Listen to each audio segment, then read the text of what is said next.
चुनाव की तिथि जैसे जैसे नज़दीक आती जा रही है वैसे वैसे प्रत्याशियों का दौरा भी बढ़ता जा रहा है।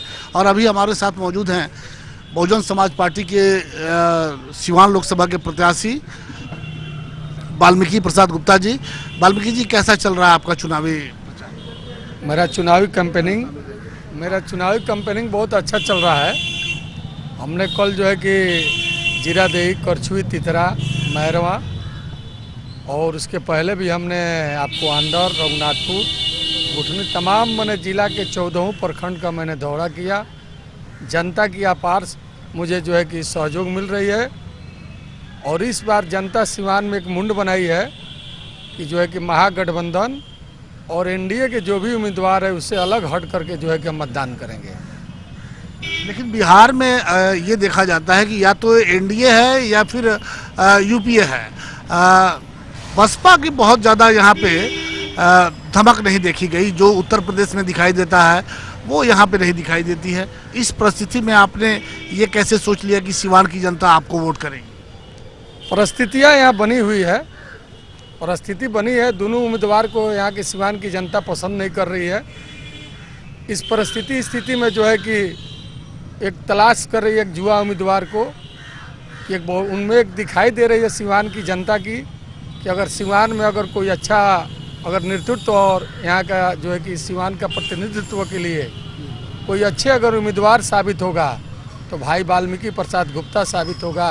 इसलिए सिवान में जो है कि अमन, चैन और शांति के लिए सिवान की जनता चाहती है कि दोनों उम्मीदवार उनकी पसंद की नहीं है।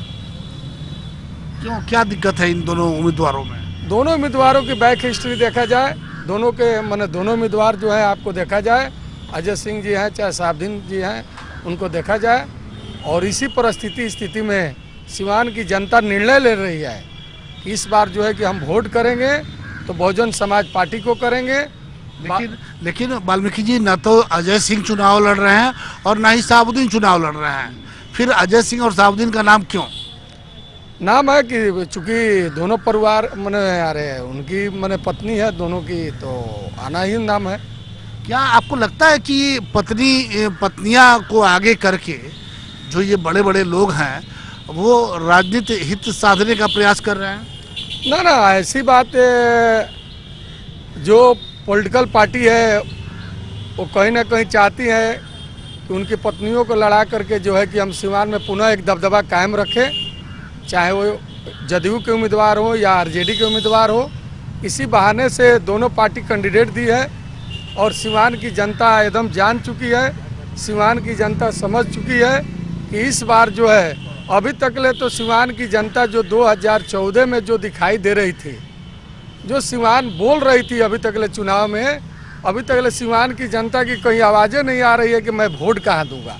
2014 और 2019 में क्या अंतर आपको दिखाई दे रहा है? अंतर दिखाई दे रहा है। यहाँ पर प्रत्याशी जो है कि किसी को चूज जनता नहीं कर रही है। इसलिए बहुजन समाज पार्टी की प्रत्याशी को हर जगह, कल हमने मैरवा गए, लोगों ने कहा कि ना कैंडिडेट जो है कि बड़ी अच्छे आए हैं, वाल्मीकि प्रसाद गुप्ता एक सच्चे हैं, ईमानदार है, इनको वोट देना चाहिए। ये अपराधी चरित्र के व्यक्ति नहीं है, अच्छे व्यक्ति हैं, इनको वोट देना चाहिए। पिछले 3 दशक से ये देखा गया है कि सिवान की जो राजनीति है, खास करके लोकसभा चुनाव, वो पूर्व सांसद मोहम्मद साहबुद्दीन के इर्द गिर्द ही घूमता रहा है। क्या लगता है इस बार भी वही चल रहा है, चक्र चल रहा है, या इस बार बदलाव होगा? नहीं, कहीं इर्द गिर्द नहीं घूमेगा। उनके इर्द गिर्द कहीं उनके घूमने वाले नहीं है सिवान की जनता। सिवान की जनता मन बना ली है एकदम से। सिवान की जनता इस बार मन बना ली है कि न हम महागठबंधन के उम्मीदवार को वोट देंगे, न हम एनडीए के उम्मीदवार को वोट देंगे। इस बार जो है कि बहुजन समाज पार्टी के वोट देंगे और उनके उम्मीदवार भाई वाल्मीकि प्रसाद गुप्ता है उनको वोट देंगे। चूँकि सिवान को शांति, सिवान की विकास, सिवान की जो आपका तमाम यहाँ जो है कि जो आतंकवाद की बात कहा जाए या भय की वातावरण किया जाए, चूँकि सिवान की जनता चाह रही है कि भय की वातावरण नहीं बने सिवान में। क्या भय है सिवान में आज भी? सिवान की जनता वो मन समझ रही है कि अगर उम्मीदवार इस बार जो भी मैदान में लड़ रहे हैं कहीं ना कहीं उनकी विजयी होगी तो सिवान की जनता में एक भय की वातावरण पैदा होगी। इस स्थिति में सिवान की जनता चाह रही है कि बहुजन समाज पार्टी के प्रत्याशी भाई वाल्मीकि प्रसाद गुप्ता को इस बार सिवान की सांसद बनाए, उनको विजयी करे, सिवान की वातावरण शुद्ध रहे। इसके लिए जो है कि सिवान की जनता अपनी मन बना रही है। आजकल बड़ा चर्चा है सिवान के इधर, 2-3 दिन से राजनीतिक काफ़ी गर्म हुई है जनेऊ और ब्राह्मणवाद को लेकर के। ये क्या आप मानते हैं कि जात पात करके चुनाव जीता जा सकता है? नहीं, हम तो इस पर विश्वास नहीं करते हैं। बहुजन समाज पार्टी कहती है सर्वजन समाज, माने हम जो है कि सर्वजन की बात करते हैं, हम किसी व्यक्ति विशेष की बात नहीं करते हैं, चाहे वो किसी जाति कौम की हम शिकवा शिकायत नहीं करते हैं। सभी लोग हमारे हैं।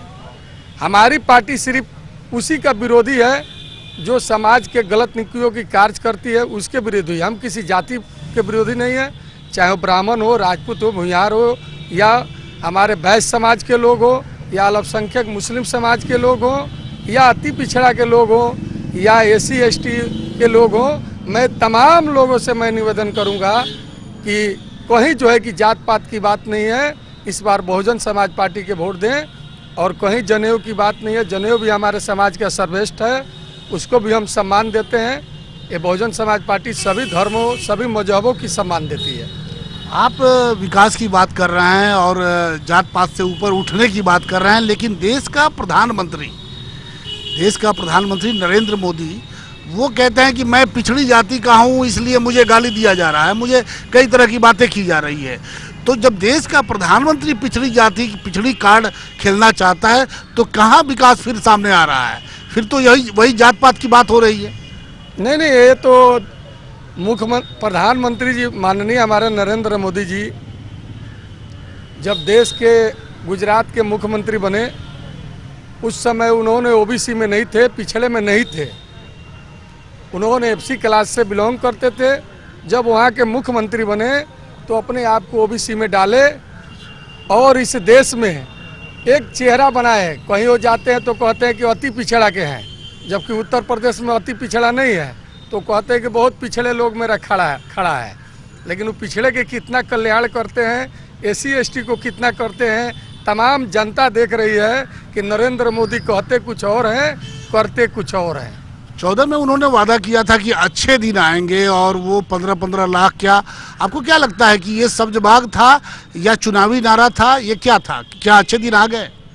देश जनता तो देख रही है कि अच्छे दिन क्या है, जनता तो देख रही है। कहाँ जनता की खाता में कहीं 15 लाख आया किसी जनता के? ये तो सब उनकी एक जुमला थी कि हमको किसी तरह चुनाव जीतना है। और जो आप देखिए रहे अच्छे दिन की बात करने वाले हमारे प्रधानमंत्री जी। हम तो वैश्य समाज से भी कहेंगे कि जिन्होंने GST की मार की, 5 साल में पूरे वैश्य समाज को तबाह कर दिया नरेंद्र मोदी जी, और अपने आप को झूठी कहते हैं कि हम वैश्य समाज से बिलोंग करते हैं। कहीं वो वैश्य समाज के नहीं हैं, वो आपको वो वैश्य विरोधी हैं।